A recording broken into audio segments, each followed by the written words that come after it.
I got so much motherfucking design on right now. Break it down, bring it back, make it clap. I got 3 old thoughts, new guap, wear that thing. Bitches on my line, and you know. Selamat pagi anak-anak semua. Oke, sebelum kita memulaikan pelajaran kita pada pagi hari ini, Miss kita semuanya berdoa dulu. Oke, lipat tangannya, tutup matanya. Terima kasih Tuhan atas kasih serta-Mu dalam kehidupan kami, di mana Engkau telah menolong kami Bapa dari malam hingga sampai pagi ini. Tuhan telah menolong diri kami semuanya karena kekuatan kebenaran hati kami menaikkan disembah kasih-Mu dalam kehidupan kami. Bapa, hari ini kami akan memulaikan belajar, berkatilah kami, bukakan hati dan pikiran kami. Terima kasih Tuhan, dalam yang sempurna singkat ini, dalam nama Yesus kami telah berdoa. Amin. Oke anak-anak semua, kita akan memulaikan pelajaran kita pada pagi hari ini. Kira-kira apa yang kita bahas pada pagi hari ini? Yang minggu lalu kita membahas tentang peran etika Kristen dalam pelayanan sosial. Nah, jadi sekarang kita akan membahas tentang mata pelajaran kita pada pagi hari ini adalah etika dalam pernikahan dan keluarga. Nah, pasti anak-anak semua bertanya, apa itu etika dalam pernikahan dan keluarga? Nah, kita akan membahas tentang keluarga dulu. Ibu akan jelaskan apa itu etika dalam pernikahan dan keluarga. Kita tahu dulu apa itu keluarga. Nah, keluarga ini adalah sekumpulan orang yang tinggal dalam satu rumah yang masih mempunyai hubungan kekerabatan atau hubungan darah karena perkawinan, kelahiran, adopsi, dan lain sebagainya. Nah, keluarga ini adalah hubungan yang disatukan oleh Tuhan atau hubungan yang berkerabatan, kerabatan. Nah, keluarga ini mempunyai anak, yaitu anak yang belum kawin dengan satu sama lain. Jadi keluarga ini adalah disatukan oleh Tuhan. Nah, pasti kalian bertanya, apa itu pernikahan, Miss? Nah, Miss akan menjelaskan pernikahan ini merupakan akad perkawinan yang dilaksanakan berdasarkan dengan aturan hukum yang berlaku dengan ajaran-ajaran agama. Nah, dalam firman Tuhan mengatakan dalam Kejadian pasal 2 ayat 24 berkata, sebab itu seorang laki-laki akan meninggalkan ayahnya dan ibunya serta bersatu dengan istrinya sehingga keduanya menjadi satu daging. Nah, anak-anak semua, yang disatukan Tuhan itu tidak boleh dipisahkan oleh manusia kecuali Tuhan yang Maha Kuasa. Ketika anak-anak semua sudah menikah dalam kumpulan keluarga tadi, pasti anak-anak semua ketika menikah itu harus berpisah dengan orang tua. Mengapa? Karena jalur pernikahan tadi yang telah dilakukan dalam keluarga.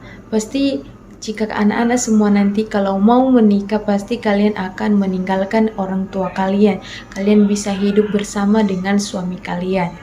Nah, anak-anak semua, pasti ini apa tujuan dalam pernikahan ini? Nah, tujuan pernikahan ini adalah merupakan refleksi ilahi, yang artinya menampilkan citra Allah. Untuk mencapai tujuan tersebut manusia diberikan akal sempurna oleh Tuhan, patut memelihara dan melestarikan seluruh makhluk yang diciptakan di atas bumi. Nah, tujuan pernikahan ini adalah menampilkan citra Allah, yaitu supaya menambah manusia di dunia ini dengan cara perkawinan suami istri, yaitu untuk bertambah banyak di dunia ini manusia untuk memelihara ciptaan Allah yang ada di bumi ini. Nah, makna dan tujuan pernikahan ini dalam Kristen adalah untuk mendapatkan keturunan, sebab Tuhan telah menciptakan manusia secara sempurna dengan hasrat seksual untuk suami istri. Seperti dikatakan dalam firman Tuhan, Kejadian pasal 1 ayat 28 berkata bahwa Allah memberikan manusia hak untuk beranak cucu dan bertambah banyak. Ketika suami istri itu bersatu, mereka akan memberikan hak untuk beranak dan bertambah banyak di dunia ini, yaitu dengan cara memperbanyak anak di dunia ini dan beranak cucu dengan sesuai dengan perkataan Tuhan Yesus. Nah, apa sih, kalian bertanya-tanya, apa sih tanggung jawab orang tua itu? Apakah orang tua itu hanya bersenang-senang? Nah, ibu akan menjelaskan tanggung jawab orang tua itu adalah mengasuh, memelihara, mendidik, dan melindungi anak, menumbuh kembangkan anak sesuai dengan kemampuan, bakat, dan minatnya, mencegah terjadinya perkawinan pada usia anak. Nah, tanggung jawab seorang orang tua ini adalah memelihara dan melindungi anaknya dan menumbuh kembangkan pertumbuhan anaknya dan melindungi anaknya dan mencegah anaknya dengan terjadinya perkawinan yang pada usia anak yang belum bisa menikah di bawah umur. Nah, apa sih tugas, paling kalau tanya apa sih tugas dari suami istri itu, Miss? Nah, tugas seorang suami istri ini adalah memimpin keluarganya dengan cara membimbing dan memelihara semua anggota keluarga dengan penuh tanggung jawab. Nah, ketika kita punya orang tua, ketika orang tua yang bertanggung jawab dengan diri kita sendiri yang belum menikah, orang tua yang memelihara kita, orang tua yang membimbing kita ke jalan yang benar supaya kita tidak jatuh ke jalan yang tidak benar. Nah, Miss, apa sih langkah-langkah untuk mengatasi apakah ada permasalahan dalam pernikahan Kristen ini, Miss? Tentu ada anak-anak, tentu ada, setiap keluarga itu pasti mengalami permasalahan dalam keluarga. Cara mengatasi permasalahan ini adalah satu, komunikasi yang baik dengan pasangan suami istri, dan kedua, doa yang ketertiban dalam pasangan istri setiap malam dan pagi. Ketiga, membangun kesetiaan dan kepercayaan. Mereka harus membangun kesetiaan dan kepercayaan satu sama lain. Keempat, mendapatkan bantuan profesional ketika permasalahan pernikahan menjadi semakin kompleks atau bisa diatasi melalui bantuan profesional.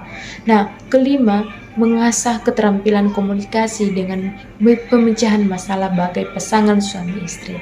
Nah, anak-anak semua, kalau kalian bertanya, susun aja pertanyaannya. Minggu depan Miss akan menjawab satu persatu karena waktu kita sudah habis dan kalian pasti masuk dengan les kedua lagi. Nah, sekian dari mata pelajaran kita hari ini. Kita mengakhirinya dengan doa. Terima kasih Tuhan atas kasih Tuhan melalui kehidupan kami dari awal kami memulaikan pelajaran kami ini Tuhan hingga sampai selesai. Terima kasih Tuhan, berkatilah kami setiap anak-anak-Mu pada hari ini Bapa, supaya kami bisa menanamkan dalam hati kami apa yang menjadi pelajaran kami. Dalam nama Tuhan Yesus kami telah berdoa. Amin.